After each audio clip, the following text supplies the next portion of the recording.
Ever heard somebody say that they can't believe in God because an omnipotent being is logically impossible? This is in reference to what's known as the omnipotent paradox, and its most famous form is called the stone paradox, or the paradox of the stone. I'm Kenton Park, and today we're going to address it. Now first off, we've got to define what it means to be omnipotent. The word omnipotent means to be all-powerful.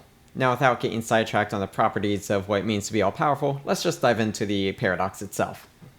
The stone paradox asks the question, can God, or any omnipotent being, create a stone so heavy that not even he can lift it? If yes, then he is not all-powerful because he cannot lift it. But if no, then he is not all-powerful because he cannot create it. And therefore God, or any omnipotent being, is not possible. This has a lot that we can get into. And it is one of the most famous debates that has gone on for centuries. There's an insane amount of research into this question.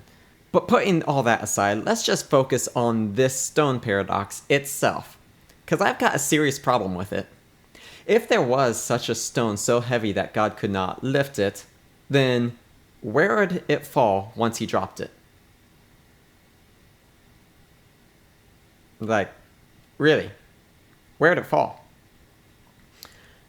The Earth is a pretty big stone, a very heavy stone, and God seems to have no problems holding it. For this stone to be so heavy that not even God can lift it, it would have to be quite a bit heavier than the Earth. Which then begs the question, if God were to drop it, it wouldn't fall into the Earth, because it has a stronger gravitational force than the Earth, right? Rather, the Earth would fall into the stone. But God is able to hold the Earth, right? So the Earth won't fall into the stone because God is able to hold the Earth.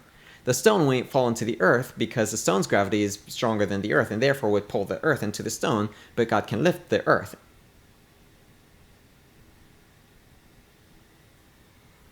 In fact, this stone would have to be so big and so heavy that it would be heavier than anything else in the universe. Because everything else in the universe, God is holding up. So this stone would be the gravitational center in the universe, and therefore it would have nowhere to fall. Rather, everything else would be falling into it, but God is able to hold everything else up from it.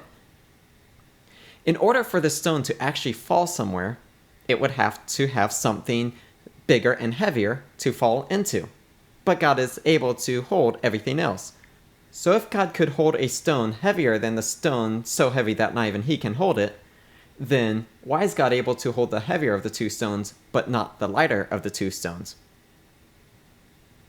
Now, there are many other and better forms of the omnipotent paradox that address the problems of the properties of omnipotence better than the stone paradox does.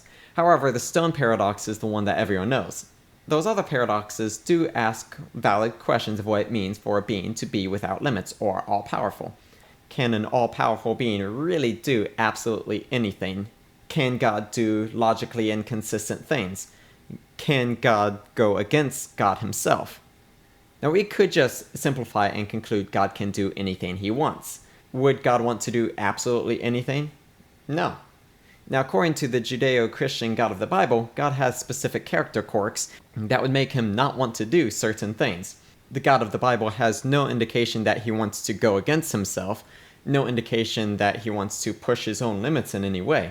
For us to be able to do anything we want, we would want to flex our power. We are finite beings. We want to push our limits and ask the hard questions of what is possible for us to do. We exercise. We push ourselves to the fullest so that we can then grow stronger. We present challenges for ourselves because we love being challenged. An infinite being won't have this need to push himself to challenge himself because he doesn't need to improve in anything. So for God to make challenges for himself like this would be completely redundant because he doesn't need to challenge himself. So in that sense, God won't need to create a rock so heavy that he could not lift because he won't need to push the limits of his strength to lift it. Thanks for watching, guys. God bless.